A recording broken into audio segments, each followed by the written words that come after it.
And we're live. Hey, that's a familiar voice. Who is that? It's me. Yeah, guys, welcome back. It's the Tough Cut. I just want to take a moment before anything else and get a little serious and say just a shout out, thank you, to Alex and Matt for holding it down while I was displaced because of Hurricane Ida. And also on that note, we still have our link up for anyone who is able and willing to donate to any of those causes and more for helping with the relief of Hurricane Ida. It was not just, big cities like New Orleans that were hit. Like, this thing went all the way up to New York and small cities around, and they're still without power. So while I'm fortunate enough to be able to be back in my space and I'm safe and all well, a lot of people were affected. So I just want to say thank again, Alex and Matt. They were super supportive. And a bunch of other friends and all that. And yeah, if you guys can at all donate, there's a link on both of our social medias at Tough Cut Pod to help with the relief of Hurricane Ida. On that note, yeah, thank you. You guys were so funny for these last couple bonus episodes. And I just got to thank you for not replacing me mid-season like Ashton Kutcher or something. I don't know. Jake, I hate to tell you, we tried. Ashton Kutcher, he was going to. He was slated to come on. No, he was going to. And then last minute, his travel got canceled. Well, this makes it the second time in my life I have to say thank you for being busy, Ashton Kutcher. The weirdest thing was he did request to be uncredited, though. Yeah. He's our secret executive producer, if y'all didn't know. But yeah, no, just a sincere shout it out and just, for anyone else, link in our bio. But yeah, let's introduce the show and get it started. Hello and welcome back. We're all here. This is the Tough Cut Podcast. I'm Matthew. I'm Alex. And I'm Jake. And I'm Ashton Kutcher. Ho ho. Wait, that's not. Ignore that. Ashton, get back in your cage. So, I'm married to Mila Kunis. Anyway. Today, finally, we have Team Up Bracket Episode 1 coming at you. We've got Ghostbusters versus Fellowship of the Ring, Lord of the Rings. And then in the second half of the episode, we've got Fast Five versus the A-Team. It's going to be a lot of fun. I'm looking forward to it. Since this is an episode, do we usually tell people what we're all about on this one? Oh, yeah. We just we're just so excited to be back, guys. we're jonesing on all the juice. If you've never listened to us before, we are the Tough Cut Podcast. We make brackets and rank some movies. We do 2 matchups, and then next episode we'll have 2 more matchups, and then those ones will go together in semifinals, and then we'll have a finals, and then that'll be a whole fun thing. This bracket is our team bracket. Weird shit, weird themes. Yeah, we some weird ones. We had an all Nicolas Cage bracket. That was pretty fun. That's a good one. This bracket, though, is our team up bracket. So movies with teams in them. Teams coming together, teams falling apart. Spoilers. We'll be spoiling these movies so hardcore. Spoil, and other movies. We've done it before. We'll do it again. Definitely will spoil other movies. It happens every time, and we didn't warn people about it early in the podcast, and now we definitely should. We got hate mail, and some of it was pretty saucy. Yeah. It was a combination of hate mail and fanfic. Yeah. It was very smutty. Very smutty. Anyway, this is the Tough Cut Podcast. With that, do we want to jump into our first matchup? Yeah, let's do it. Jake, you want to go ahead and introduce Lord of the Rings, The Fellowship of the Ring? Hell yeah, I do. Yeah. Welcome back, my friend. Yeah, I'm excited. Lord of the Rings, Fellowship of the Ring. This is directed by Peter Jackson, 2001. It's adapted from the famous epic fantasy adventure from J.R.R. Tolkien. It's a young hobbit named Frodo Baggins, inherits the one ring to rule them all from his elderly cousin Bilbo. This puts him on a quest to destroy the ring, thwart his creators, the Eye of Sauron and Sauron's essence. And Frodo recruits the help of a wizard, an elf, a dwarf, a would-be king, some hobbits, and Sean Bean. So, I wonder how long Sean Bean will be in the story for. Yeah. Well, it depends. Did you watch the regular or the extended edition? Hey. I've seen the extended. I've seen the extended. I do promise. I picked this movie because for the longest time, like I never was into Game of Thrones. Like and that's surprising. Like I never did all that stuff. I recently watched The Green Knight and like those epics and like this fantasy, whatever. They're really cool. Um, and a lot of people in my life, either creatively that I look up to, like Stephen Colbert, fun fact, like he fucking is obsessed with this stuff, or just in general, like they love this. And it's like such a tool of like writing and cinema and stuff. It's like one of the few fantasy films to win Oscars, like Best Picture. Like I just think it's a great piece of film. And it's so many memes come out of this movie just alone. And it's a great time. So I hope you guys like it. I mean, you sat through the extended version, so I'm hoping you liked it.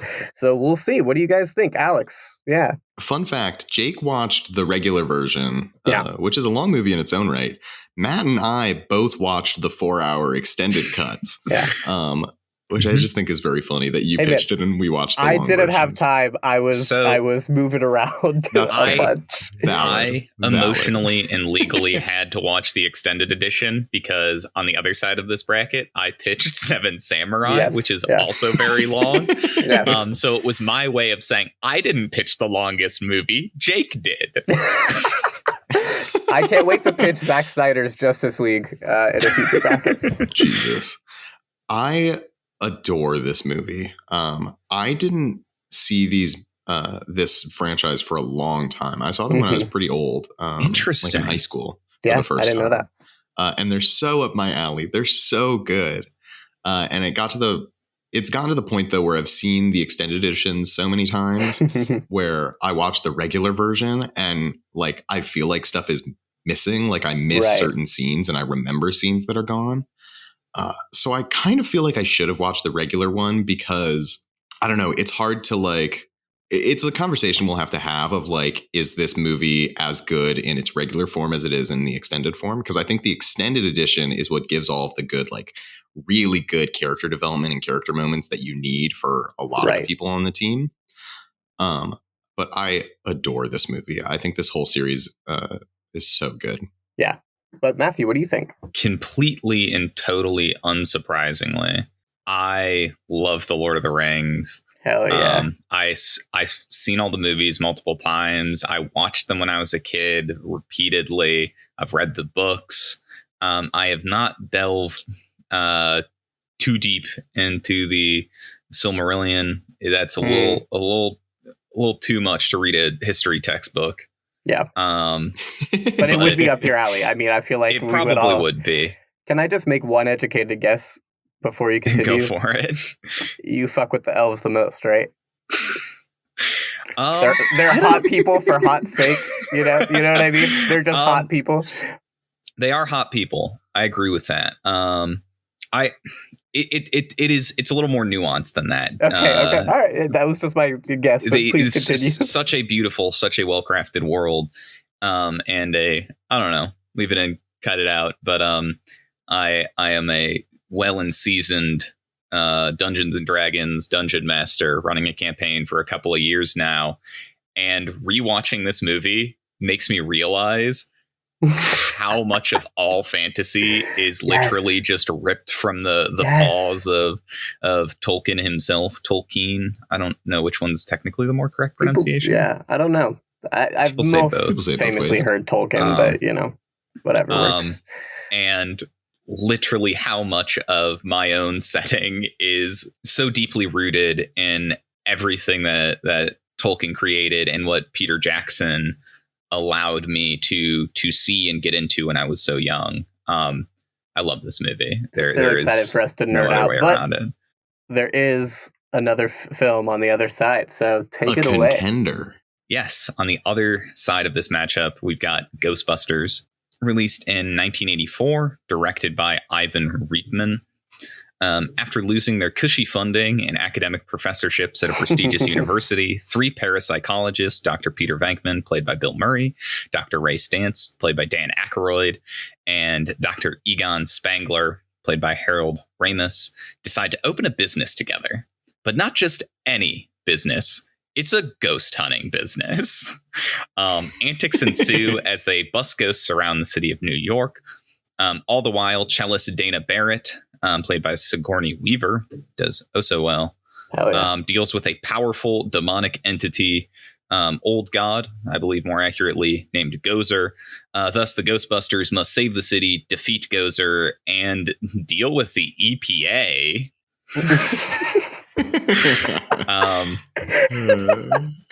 Environmental Protection Agency for those following at home. Yes, and for our non-American listeners. That's a plot in the movie that I totally missed when I was a kid watching Ghostbusters. Missed. Like that part just totally goes over my head. And it's such a funny like spin on this story that I had no idea was even there. Yeah. So why I picked Ghostbusters. I think there's two kind of pieces. One, I think there is such a fantastic team dynamic between our three sort of primary Ghostbusters. They play what I believe are fairly well defined roles in members in this team, which I think is super, super cool. Also, there's this element of opening a business is like truly what this story is centrally about, at least from like early interviews and things when they talk about this movie. In writing it, it was they wanted to tell the story of people opening a business together. And that is like a very special take on a team of people that I don't think we get in many other venues. I also have I have a close personal connection. I've, loved this movie since I was a kid. He busted ghosts when he was a child. Oh my God, we said the same thing. Oh my God, we're back, guys. We're back. Oh my gosh. I was back. deep in the throes of ghost busting as a kid. Wishing, I don't like that sentence, I'll say it. But wishing I was born. Hey, don't kink shame him. Busting makes him feel good. Hell yeah. All right. We made the perfect joke. Let's stop here. I'm ready to. Yeah, I think this is the end of the Tough Cut podcast. Jake, welcome back. We're done now. So, Jake, what do you think about this one? And so I've been chosen. Dude, I mean, such a fond memory of Ghostbusters, like growing up. Like, it's, famously, guys, I love spooky shit. We all know that by now. Especially if it's funny spooky shit, play with the genre a little bit. And yeah, it's fun. We'll get into it during it, but I watched this, it was on like Amazon Prime or whatever, right? And I couldn't help but keep looking at the fun facts that they give you on the left side. This movie had a fuck ton of them, and I will reveal all as we go on because they're funny as hell. I can't wait for that. But That's yeah, great. no, I genuinely, my mom, it's a fun childhood story. My mom, for like Halloween, she would make like a spooky playlist, but they'd never be like actually spooky songs. They'd be like the Ghostbusters theme song and like Harry Potter theme. And she would play it for the kids on a loop on a CD player for like when they went to pick our candy at our house. So cute. And this was like this is how I was introduced to that movie because I was like, Mom, what's that busting song? And I watched the movie and I like, yeah, it was great. So yeah, that's my. How about you, Alex? What do you think? Yeah, I remember when I was a kid, I liked this movie, and I like didn't have a very strong connection to it, and I don't think I really do now. My strongest connection to Ghostbusters currently is a fan made song called "Bustin' Makes Me Feel Good." And it's like loops of the Ghostbusters song, but it's cut up. And there's a part where it's like, an invisible man sleeping in your bed. Ow! And there are just some great parts. I love that. But it was good. It was a great rewatch. I think it's very interesting to like hear you, Matt, talking about how like the primary focus for them writing the movie was talking about starting a business, because that's something that like growing up watching this movie, I really didn't get at all, which is like, Of course, I was a kid. I have no context for like what it means to start a business. But and I didn't get that necessarily in my rewatch recently, but you talking about it like that, it makes perfect sense that like they writing a movie about starting a business would be this, of course, totally ridiculous business that like takes on its whole, like a whole life of its own, a whole afterlife of its own. Huh? Ghosts? We're plugging Paul Rudd for Ghostbusters Afterlife, which is a movie that will come out, and maybe it'll be good. I hope it's good. I honestly like think Paul Rudd. It'll be good because Paul Rudd's just charming. You know what I mean? He's just charming. Little kid Stranger- from Stranger Things Finn gets Wolfhard's in going to it. be in it. And Yeah. I like Finn Yeah, Wolfhard. I think he's pretty good. You know, he Yeah. was really bad in that one horror movie, but, you know, is what it is. Oh, yeah. We don't talk It about was it. really stinky. Anyway. It was Um, stinky. well, yeah, Ew. I like watching Ghostbusters. I think it obviously has some dated issues in it. For sure. Yeah. But trying to decide if I want to tell this story or not. Maybe I'll tell it, and I'll decide if I want to cut it out or not. Go for it. Okay. My first, I have a strange relationship with Ghostbusters because my first sexual experience was watching this movie. And Hold the fuck it's on. worse than you think. Oh, It's no. worse than you think. Because when I say sexual experience, I do not mean with another person. Oh my God. He was right. A ghost jerked you off. This movie was my sexual awakening. Oh, you know what? I get it. The Stay Puft Man's really hot. And No, I actually know exactly where you're going with this, and I'm on a similar page. yeah, and it's such a strange. I feel like most people can't say that about this movie. So I have, and it's like partially a point of shame and partially a point of was it, pride. like, weird? Yeah. One, I love you so much. Thank you for being vulnerable with us. If this does or does not make it, no matter what, I'm so glad I know this about you. Two, I revealed that Jessica Rabbit was one of mine. So, you know, That's as far true. as I guess I'll leave it in then. Oh my God. we got him, boys. Yeah, I get it. Yeah. Bustin' makes me feel good. I had to. I'm sorry. Someone had to. I had to. It was legally obligated at that point. Come on, guys. Come on. We're three dudes talking about Ghostbusters. Come on. Three dudes talking about busting. Makes me. Yeah. Before we get into a real comparison as well, because I do have some, I feel like I got to point out some of these fun facts, and I'll do them intermittently. Okay. But the Sweet. very first thing in this film shows you on Amazon on the trivia facts is a continuity area where in the library, like, you could just see the whole crew. And like there are a bunch of those. Actually, I counted 12 different instances where you could just see camera equipment and stuff. And some hater ass energy when the opening credits, they literally, like, first thing's like, did you know this is wrong? And like hater ass energy.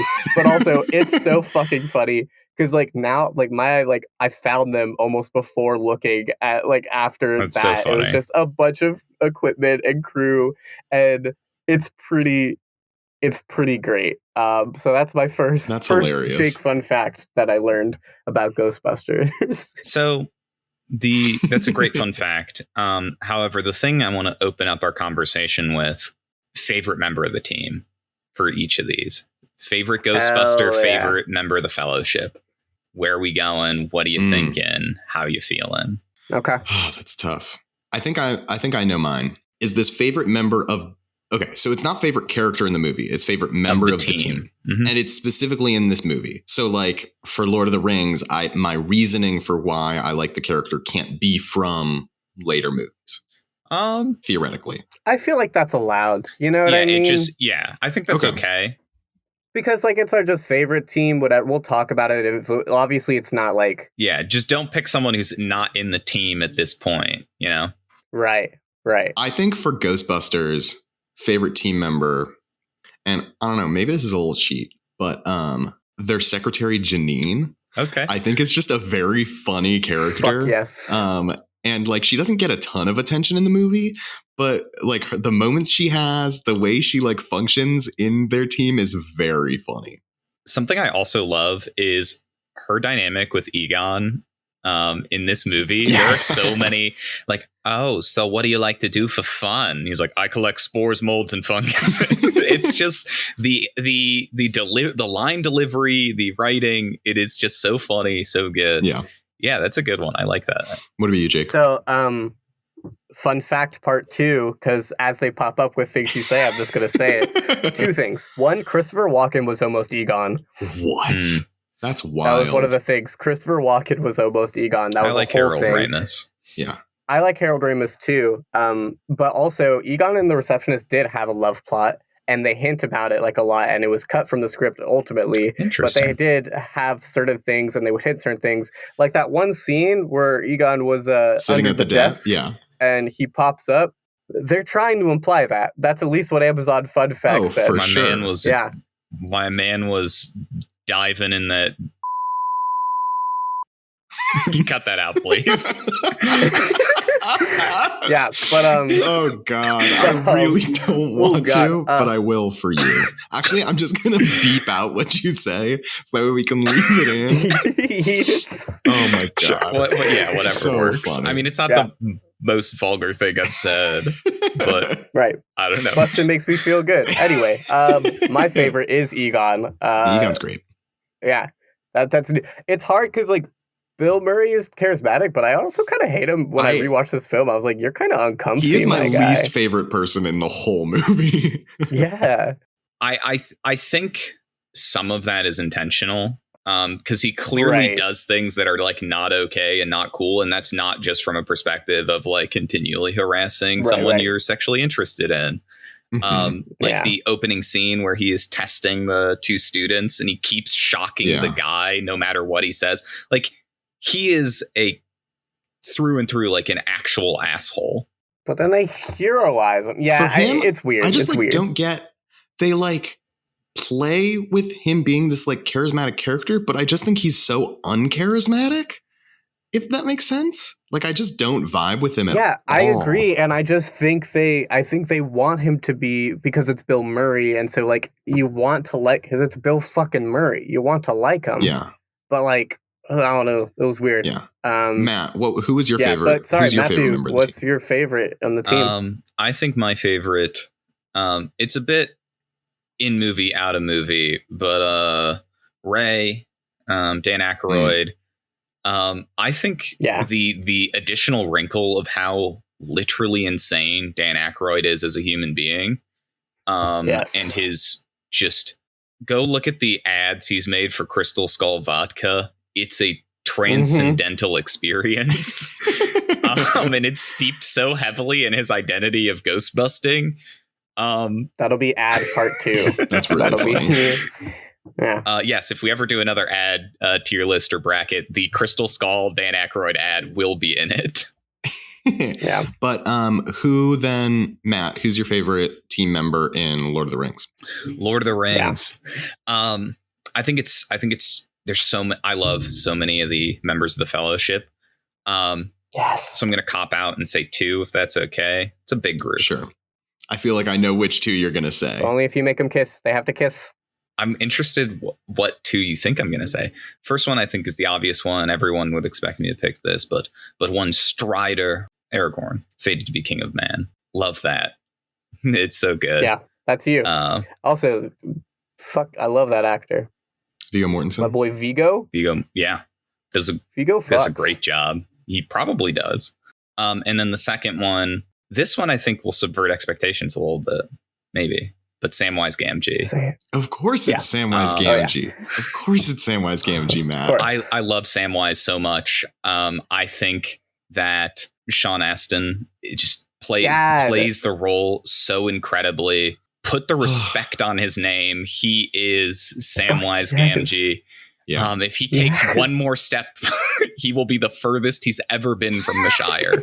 Yes. Oh my god! How does he know that weirdo? There are so many just heartfelt, incredible lines and moments, and they're just so well performed. It's so funny at the end of that end of the movie where like he's like trying to find him, and they're playing the flutes like in the water. I swear to God, I thought they were gonna start going near, far, wherever you are. It sounds exactly like the flute, and like I want them to kiss. That moment at the end. I want most of the people in this movie to kiss. I'll say it. That moment at the end when Sam is like following him into the river, and Frodo's like, "I have to go on alone, Sam." Sam is like, "Of course you are, Mr. Frodo, and I'm coming with you." Oh, it's just the devotion is beautiful. Sam is my favorite character on the team. He's the best. Yeah. Easy. Yeah. Um, For me, it is Samwise. It is Samwise Gamgee, but also Gandalf is so fucking hilarious in this movie. I forgot how funny this motherfucker is. The one fight scene with him and Christopher Lee, with like Sauron. I want to see that without any edits, because that shit looked like two old men having the funnest time of their lives, like So tossing him funny. around like a little rag. So, and then like moving like old sticks. It looks so fucking hilarious, and just like his lines and like. I love Ian McKellen in this role. It's great. It's so great.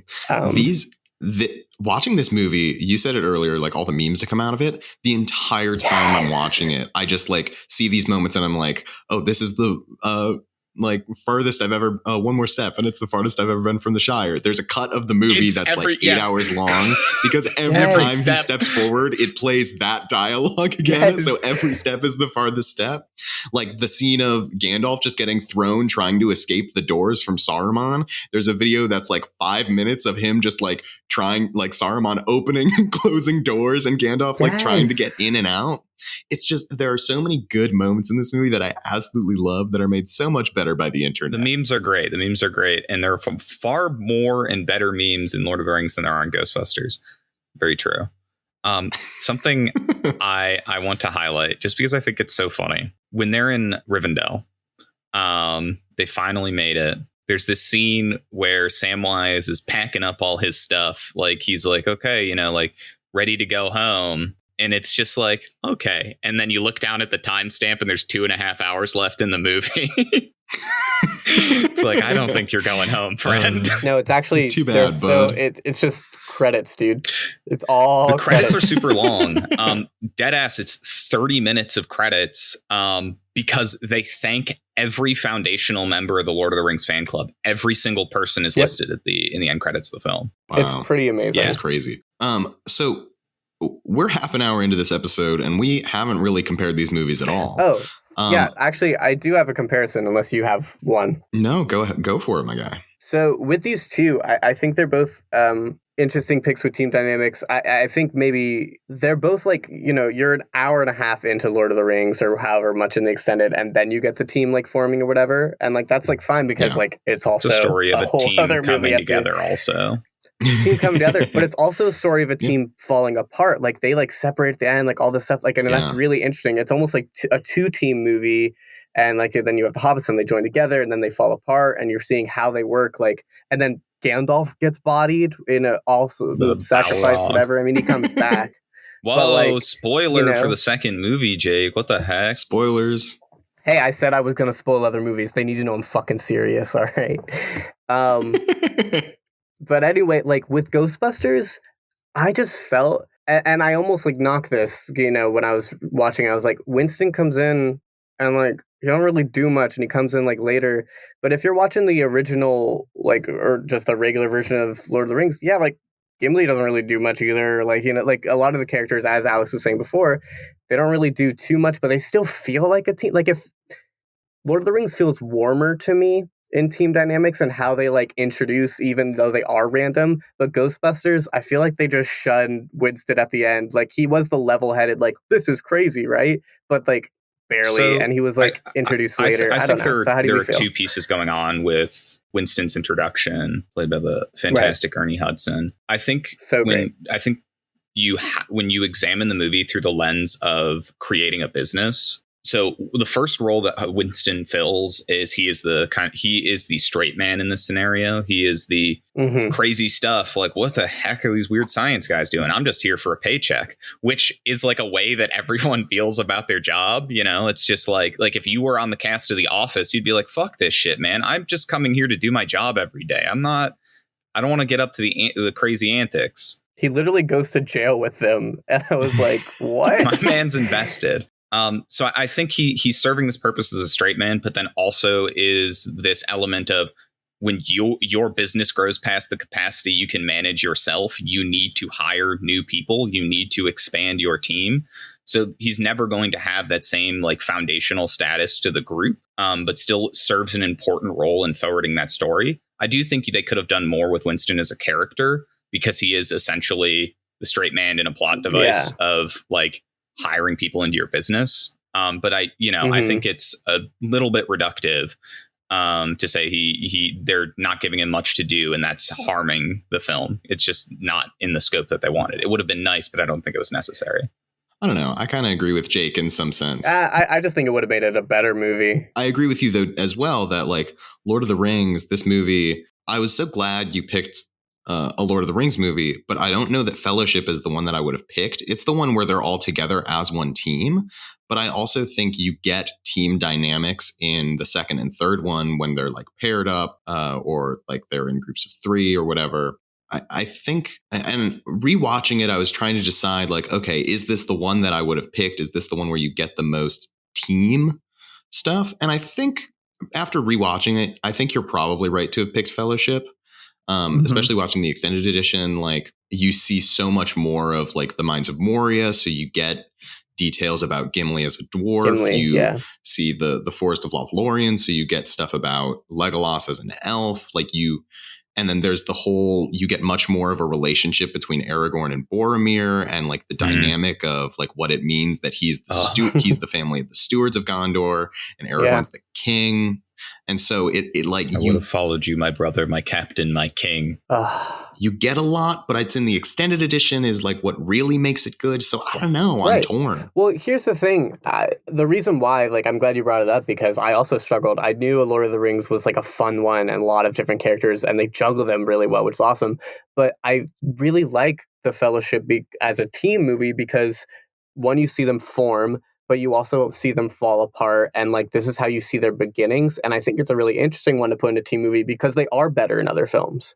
Like they are better in Two Towers and like Return of the King, but there's something really special about them finally coming together and then have to be pulled apart and then still be a good team. Like there's something really great about the foundations of The Fellowship that I really enjoy. And again, you get them an hour into the movie. And so something I do think, to credit of what Alex and you are getting at, in terms of characterization of each member of the team, I do think Lord of the Rings, there's a lot more depth to it than there is in Ghostbusters, because Ghostbusters, I don't think there's much of an arc for any of the characters. They don't necessarily change much over the course of the story. It is their like collective being that changes, not their individuals. Which I think Lord of the Rings, you see a bit more of, hey, a team is composed of individual peoples and they have, characterization and change from beginning to end. Sans Samwise Gamgee, who is a loyal companion through and through. Hell yeah. a perfect boy the whole time. God, I love you, Sean. Should we, I know we like just got into the conversation, but I kind of feel like we should vote. I know we're probably doing one of these movies dirty, but we are. Well, here's the thing. I do have another fun fact, and that may sway everything. This may add what we need before we go into voting. Okay. So you know how the lovely Rick Moranis is in this movie. Yes. Two fun facts. One, that party scene. So good in this movie. He insisted on having it one take and just improvising it. That whole like intro party scene, it's all one take, a continuous, beautiful shot, and he just improvised with people. And it's so funny you notice it because when that girl's like, "I'm leaving the party," he's like, "Why are you going to leave? Dance." She's like, "Okay." Like, it's just guessing, I think, in a very awful way. And like, Rick Moranis is charming, like in it, but like not. It's so funny, and it is all one shot. The camera just follows in the room, and then the dogs attack, and it's really funny. But that's incredible. The second part of this is that the role actually got originally offered to Paul Rubens. Fucking Pee Wee Herman was supposed to be. I like Rick Moranis better also. That's crazy. That's funny. Could you imagine? All right, but please, what were you the one say? little thing I want to throw out, Rick Moranis is so good. He is so funny in this role. Perfect. And it's the reason in the second film they bump him to essentially main cast. He plays a much more integral part of the story and ghostbusting experience, including his heroic moment towards the end of the film. And that is one thing that I think fault not enough. Rick Moranis is so good. He's so funny. Adds so much to every scene he's in. And that's why when we were saying like, oh, what's your favorite team member? I wanted to say Rick Moranis. Rick Moranis. Because he is for sure my favorite character in the movie.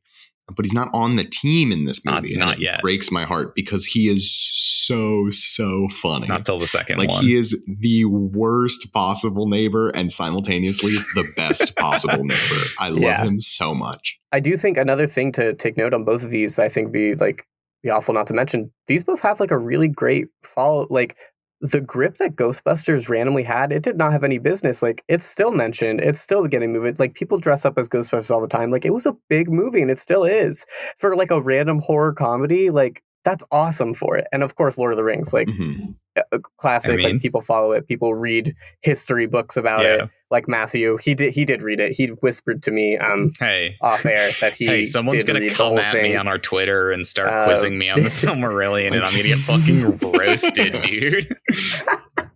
You have Google, you'll be fine. I think I am ready to vote. How about you guys? I'm ready. I'm ready to vote. Let's do it. Let's go. I'll go first. I never go first. I'll go first. I'll go second. Go ahead. I'm gonna vote for Lord of the Rings here. I'm going Lord of the Rings. And I am also voting for the Lord of the Rings, Fellowship of the Ring. And that makes 3 because I'm voting for Lord of the Rings as well. It's just such a good movie, guys. It's so fantastic. It's so good. They're so good. But hey, Bustin' makes me feel good, and let's not forget it. Spooky month's coming up. Yeah, and he does have a dream about having sex with a ghost in Ghostbusters. So try that out. He does. Oh, I did. All right. Let's hop into the second half of this bracket. Let's get into it. I can introduce my movie for this matchup. Yeah, I pitched Fast 5, the 5th installment in the Fast and Furious franchise. Directed by Justin Lin and released in 2011, this movie immediately follows Fast and Furious, the 4th movie, which was a break from the previous Fast and Furious movies. These were the first ones to really like dig in, cement, this is what this franchise is going to be. And you see it almost formulaically in all the following movies after Fast 5. But it follows after Brian O'Connor and his boo, Mia Toretto, break her brother Dom out of prison. They find themselves on the run and wind up in Rio. Hunted by DSS agent Luke Hobbs, they decide to bring together an all-star team to make one last $1 million score before disappearing in the wind forever. $10 million score, sorry. This movie is, I think, the culmination of what Fast and Furious movies are. It was a transitional movie between a focus on street racing to a focus on just absurd government heist action sequences that bonkers. Kick ass. They go to space in the new one. They go to space. Another spoiler. I just think this one is the first one where the family becomes a like team concept rather than just like, oh, these are people who we care about and are like in a thing with us. And the family is such a core part of what makes the Fast and Furious movies. It is the emotional core of these movies, as strong and weak as that concept sometimes is. The family. I just think this one. Familia. Absolutely. That's exactly how Vin Diesel said. Cheers to me, familia.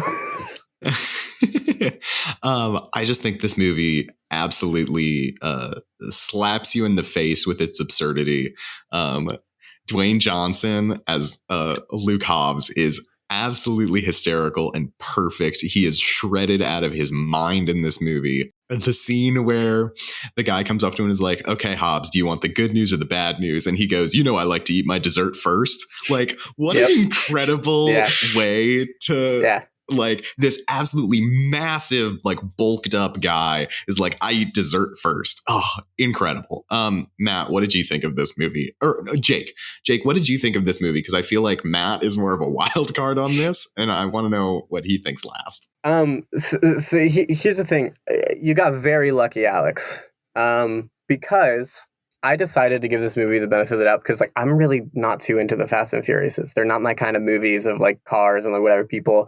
And I knew that, and I didn't want to go into it with negativity. So what I decided to do is I watched it with a friend who absolutely fucking loves it. And if you know me, if you know me, like I love watching with people who are excited about things. One of the reasons why I love watching movies with Matthew is he is very reactive, and like when he loves a movie, and like that makes me love it more. Yeah. So she was giving out fun facts. She was like doing whatever, and if anything, it was just us talking the whole time, like whatever through the movie. But it did save it a little bit for me because honestly, I don't think it's that great of a movie. However, the fun facts that came out and the sheer joy that gave like my friend, it does give it a little bit of points. And we'll talk about like starting this with no context because I've only seen like Tokyo Drift and like Fast 7. And like, wait, okay. I was like, why is this man in jail? The one Fast and Furious movie you've seen that happens that like came before this was Tokyo Drift, which canonically happens later in the series than this movie, is so funny to me. Yeah, and Katie was trying to catch me up with time legend. I was like, what the fuck's going on? Like I was like, pun intended, I was on a ride. I was on a Fast and Furious ride watching this movie. But I do think it's bad. We'll get into it. Matthew, what do you think? So I have not seen many of the Fast and Furious movies. I've seen like a few of the early one. Like I've seen the first one. I've not seen Tokyo. Which number is Tokyo Drift? 3? Tokyo Drift is the third one. I've seen the first 2. So I've not seen too many of these movies. I've seen the first 2. I haven't seen Tokyo Drift, the 4th. Hadn't seen the 5th or anything past that. Not even the 7th. I was really hoping you name all the numbers. That would take too long. Matt, do you know how many of them there are? 11. I don't know, dude. There's like the Hobbs and Shaw spinoff. Oh God, there is Hobbs and Shaw. Yeah, I guess Hobbs and Shaw is good too. There's so many of these. Say good too after Jake explicitly is like, this is a bad movie. So Matt, what'd you think? So this movie, to a viewer who has such little concept, in the last thing I saw, connecting the story, I'm like, wait, what the fuck has happened, man? Like the last thing I remember is from the first one where does Vin Diesel like kill a guy with a wrench or something? He gets really mad. Yeah. And that's like, I'm like, he did that. How did we get here? There was like 100 dudes with guns in the first 10 minutes of this movie. What is happening? Yeah. Well, so like I'll explain a little bit because I don't. If neither of you are really familiar, so the first movie is like an FBI cop drama, right? Mm-hmm. The second one is kind of the same thing. He has to go undercover again, but he takes in his friend Roman, who is in Fast 5. So those two are very much like these cop kind of dramas. And then the third one happens. And the third one is like, okay, this is a racing movie. It's totally new characters. And Vin Diesel shows up in the end. Han, who's in Fast 5, is from Tokyo Drift. And people liked it. So people liked his character so much that they brought him back for Fast 4 and then again for Fast 5. And we're like, okay, this is in the past because Han dies in Tokyo Drift. What? So they had to bring him back. Yes, Han's dead. Han's fucking dead. And then he fucks Wonder Woman. Why was Gal Gadot in this movie? I did not know. She is. So then they also never say her character's name in this movie, which is absolutely hysterical. Really? Yes, they don't. Yeah. Fast 4, Dom's girlfriend Letty dies. She's murdered. Yeah. And Paul Walker and Vin Diesel work together to like get revenge on her murderer, like solve the crime, whatever. It ends with he kills the guy. Dom is arrested and goes to jail for like beating someone with a wrench and then killing this other guy. And Paul Walker is like, no, Dom's not in the wrong. He shouldn't like go to jail for 25 years. And they send him to jail anyway. And Paul Walker like gives up his thing as an FBI agent. Okay. And so that's like the foundation for this. But like 4 was this like transitional period where they were like getting away from the FBI stuff. And this is where like Fast and Furious as we know them begins. And I just think it's gorgeous. It's so good. Something that was not clear to me. Where does Fast 5 occur? Because it's before Tokyo Drift. Is it also before 4? So Tokyo Drift, it's so 1, 2, 4, 5. Okay. And Tokyo Drift is just like in the future. Cool. We're good then. Luda. We're good then. Anyway, I'm going to introduce the movie on the other side of the bracket. Yeah, let's go. The other movie I pitched, it's The A-Team, 2010, directed by Joe Carnahan. You know, I love it when a plan comes together. It's Colonel Hannibal Smith leads close-knit team of elite operatives as they get framed for a terrible crime. And the so-called A-team goes rogue and tries to clear their names. Hell yeah. Guys, I really love this movie. Jake's like, Fast Five is a shit movie, but A-Team is great. No, exactly. And I recognize my hypocrisy here, and that's why I think it's such a funny matchup, because I'm trying to think in my head, like, why do I love the A-Team but don't like Fast Five? And it's probably just because there are so many of them and I get like lost, where this is like, I don't know, I have a fond memory. It's a one-off contained story. I unironically think a lot of like the story stuff holds up, not some of like the humor, of course, because that's just, whatever. But I think there's a lot of awesome team dynamic. Like when I rewatched it, I was like, this team dynamic's fun and it's so cool. And the things they do as a team, as the A-Team, are really cool and really awesome for this bracket. I think it's an interesting pick. I don't know how you guys are going to view this movie. I have a general idea, but like, please, Matthew, folding his arms, looking at me sternly, tell me how you feel about the A-Team. So I watched this and Fast Five essentially back to back, which was a proper viewing experience, I believe. The best. Which did you watch feature. first? I watched A-Team first and then Fast Five. Okay. I was surprised. This movie was pretty fun. Yeah. I don't agree with you saying the plot holds up, because there is so much absolutely dumb shit that happens in this plot. That's why I love it. It was, it's a similar feelings of, I think a little less lost because Fast Five presupposes a bunch of characters. Which I kind of put together like, these are people from earlier movies. I know some of these faces. That's Ludacris the rapper. That's yeah. A-Team, you kind of get to watch the brief prequel sequence, and then it jumps forward in time, and it's like they're established, they're the best in the biz, they get shit done, and then immediately it's like, but now they're wanted. Yeah, right. It the movie starts like 8 times. I don't get it. No, but I think that's great. We get 2 big character intros, it's awesome. Like the main characters are introduced and then they're reintroduced as dumb. Breaking them out and assembling the team. I love it. Anyway, but so I have no connection whatsoever to the TV A-Team. So I remember I saw this movie and I was like, oh, that was pretty fun. Knowing none of the history of it. And then I watched it again recently, still knowing none of the history, but like understanding more that like, oh, it was a TV show. Mr. T was in it, like that kind of stuff.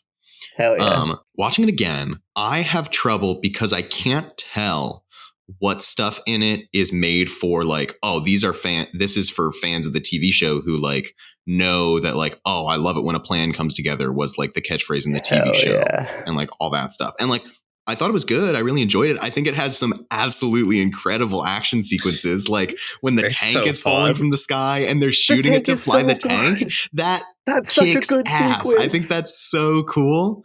I think you're totally right. You get a lot of these good like team moments where in like very high stress situations, you see all of them like doing different things that like are part of the action sequence. They're not just there to be there. Like, I think characters in action sequences are handled very well, in my opinion, in the A-Team. They do what they do. Like they're not very good at most things in the A-Team, but the things they are good at, they are very good at. Like the action scenes are really fun, and I think the team chemistry is definitely there. Yeah. Some of the other stuff is just movie, it's a heist movie, it's a team-up movie, it's a political thriller. Yeah, where all the CIA spooks are named Lynch, a little bit and they're all misogynists for some reason. Dude, yeah, Patrick, it's so he had a hell of a time on that role. What the fuck was he doing? I don't know, man. The dialogue for him, for me, felt the same as The Rock's of like, I like my dessert first, for his like, it's just so funny. Let's hop into comparing these two. We'll start it off super quick. Favorite members of the teams? For A-Team, Murdoch, that's my boy. I love the pilot. Mad Murdoch.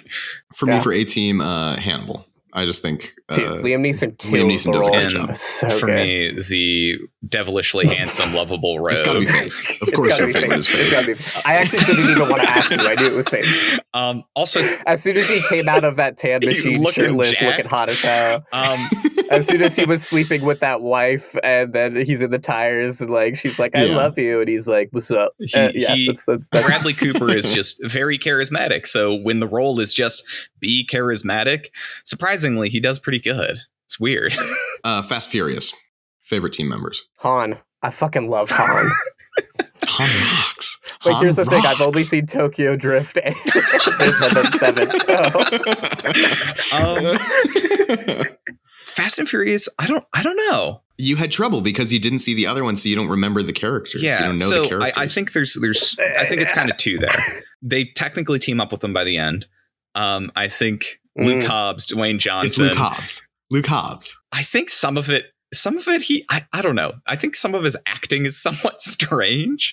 Like he clearly has not grown into. I think it's strange, but I think it's good. I think it's actually good. I think he is surprisingly good in the movie. Like his character is defined. He makes interesting kind of weird choices about like who the man is. And then knowing how Hobbs evolves as a character in the future movies, you can like see little inklings of like, I've got to see him he like pretends to be sexist, like picking the cute girl. And then it's actually like, no, he has a good reason for picking her. Right. You know, like, and then I just, I think Hobbs and then O'Connor, Paul Walker's character.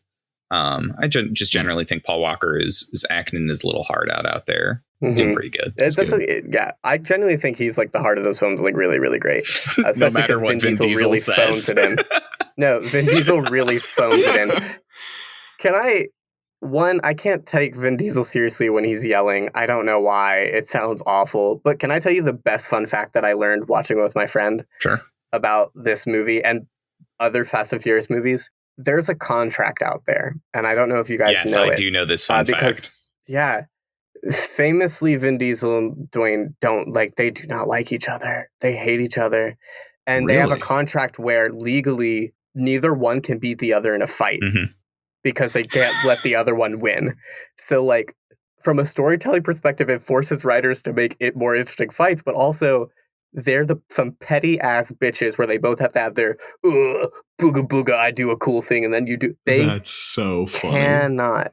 Also, everyone who fights Vin Diesel and The Rock, who isn't Vin Diesel and The Rock, they all look like they desperately want to give up. And I wonder if they actually were punching people. I wonder if Vin Diesel was going around slugging motherfuckers because they look like, oh God, not Vin again, please.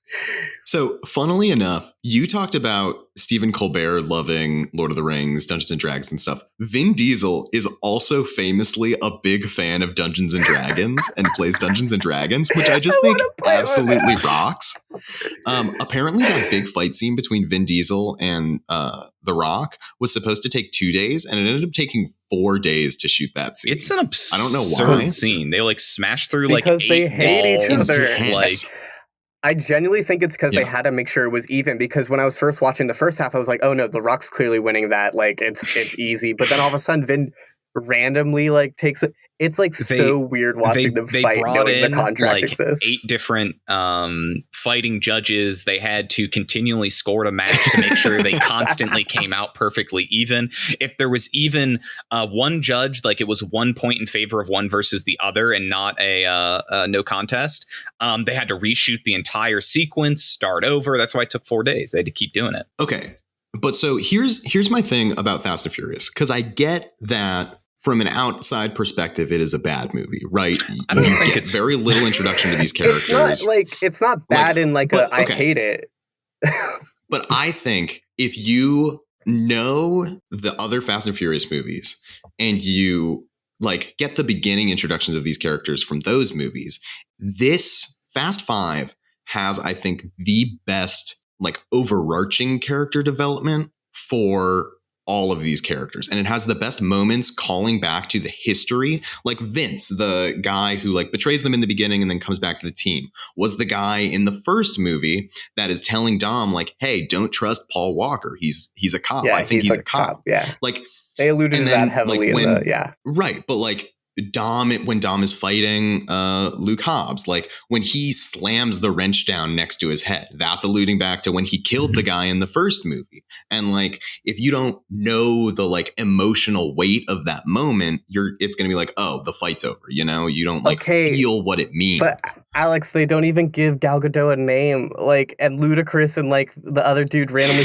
like, if it's a team, like, yes, the main characters, sure, but so here's what I want to talk about, because it relates to some of that. You know, I've seen the first two films. I can remember the first one better than the second one, and I don't, you know, I think there's some sense where you're right. Like, they build upon the characters, they reference that stuff.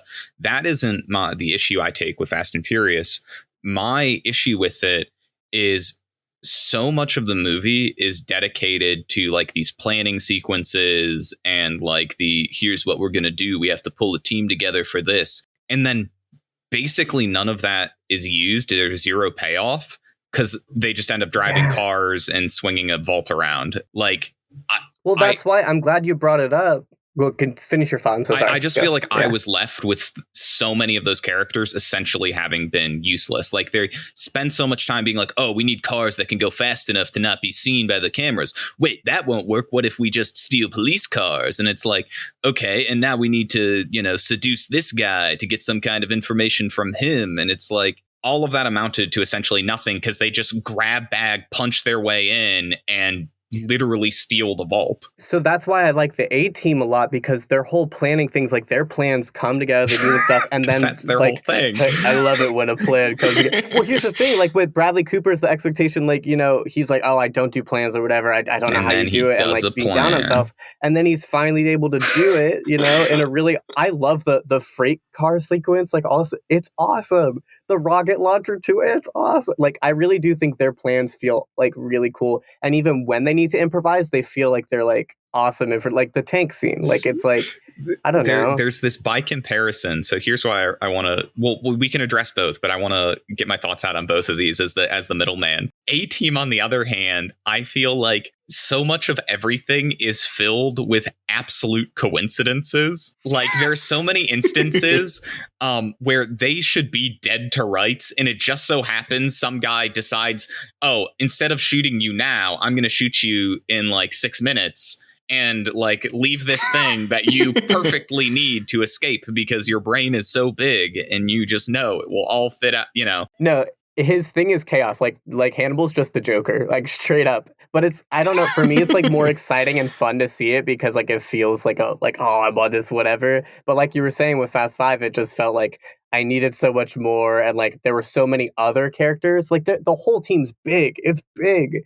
And they don't feel like, the payoff wasn't exactly there. They all have their moments. And like, I think you're saying that like, oh, they like spent all this time planning and then didn't do the plan, but they did do the plan. That was their plan and how to steal the vault. And they didn't say that. And it looked like it was just chaotic because it needed to. So that way Luke Hobbs believed them. So that way they could do the vault switcheroo, right? Because that was their plan. Otherwise they couldn't have switched the vault. So then why? So see, but that's the thing, is that as an audience member, sure, that's all that chaos, but they're the entirety of the film, they're spending all this time like getting different cars, racing on the track, pulling together information of like where these safe houses are, and it literally, all of that is useless because they use a completely different plan in the end. They weren't planning to grab bag and steal the vault like that. They were planning to like actually get in and then like, you know, jettison away rather than bust some walls down and pull it out and then switch it with this big like, that's what really left me being like, okay, well, you know, like Ocean's 11 is something I you know, compare it to a little bit because they have a similar, spoilers for Ocean's 11, they have a similar vault switcheroo kind of moment. Spoil that movie. But they have this whole planning sequence and they play out, okay, all of these pieces, and there's still things that go wrong and they react. But Fast 5, they have this huge planning sequence and none of it's used, is the thing that really bothered me. I think for me, it's because the heist was never going to be the action sequence, right? It's a Fast and Furious movie. It has to be the cars. But it has to be a chase. Yeah. Yeah, And so I think you're kind of right there. Yeah, it uses the planning to like build the tension and build up the excitement leading to it. So that way it's not just, okay, we're just going to run in there and grab it. And then you need the huge armored car.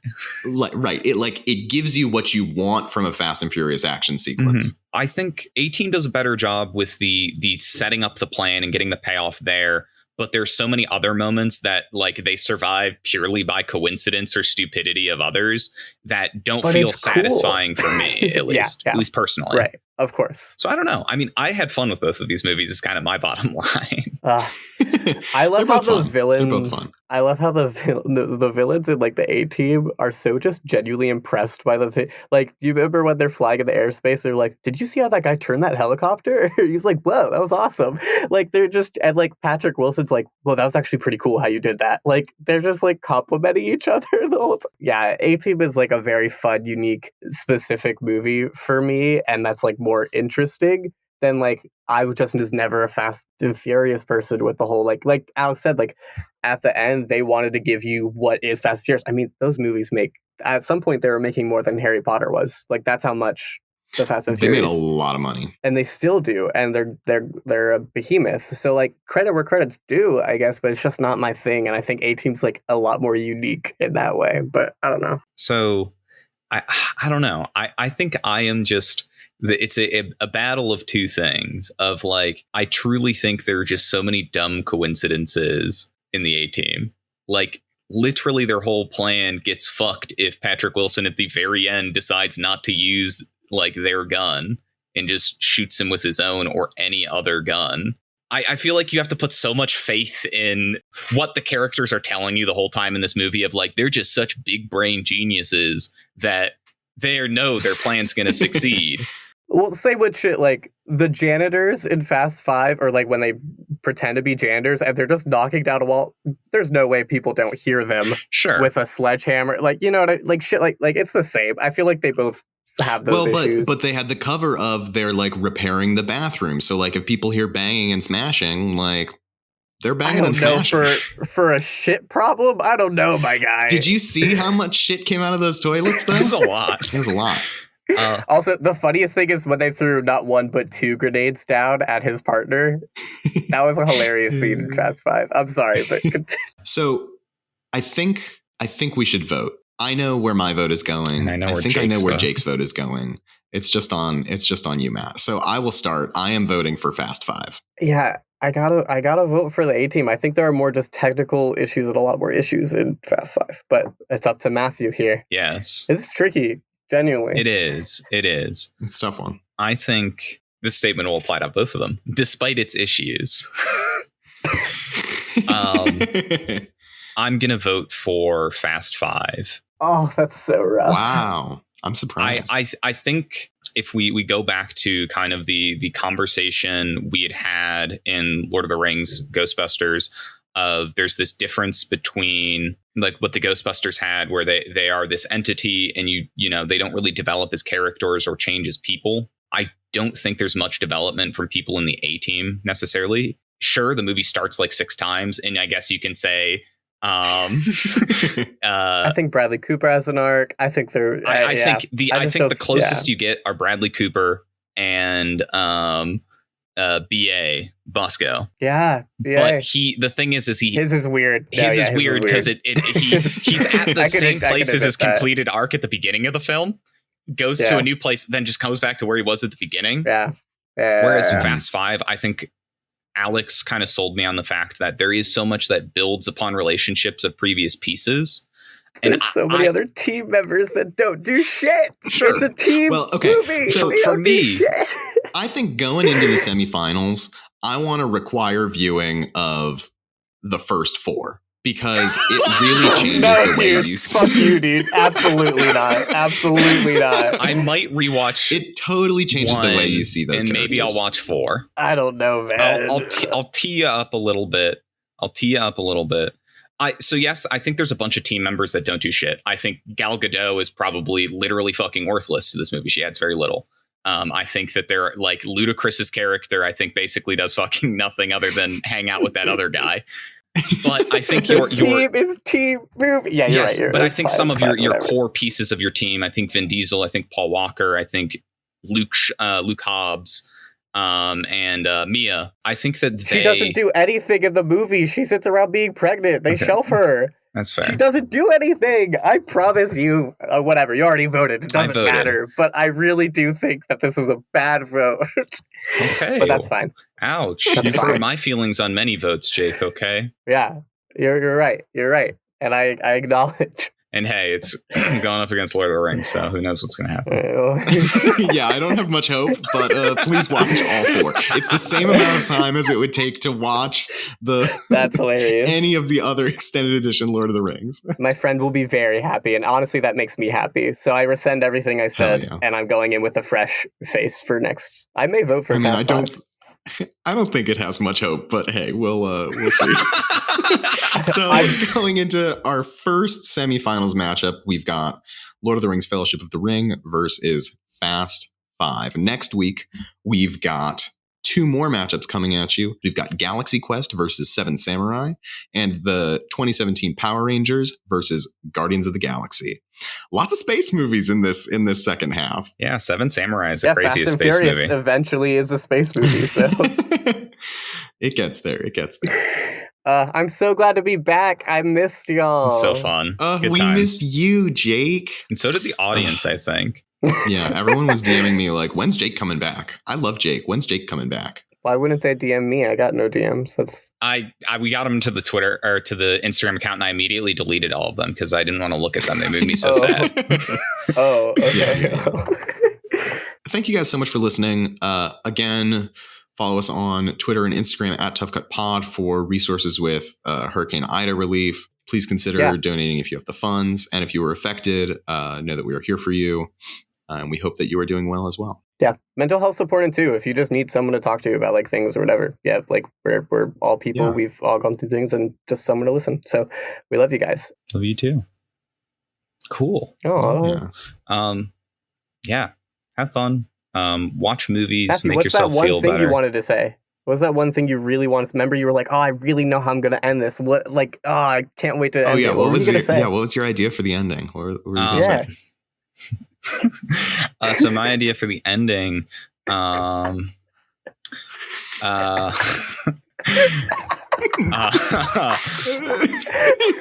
you should just end it here.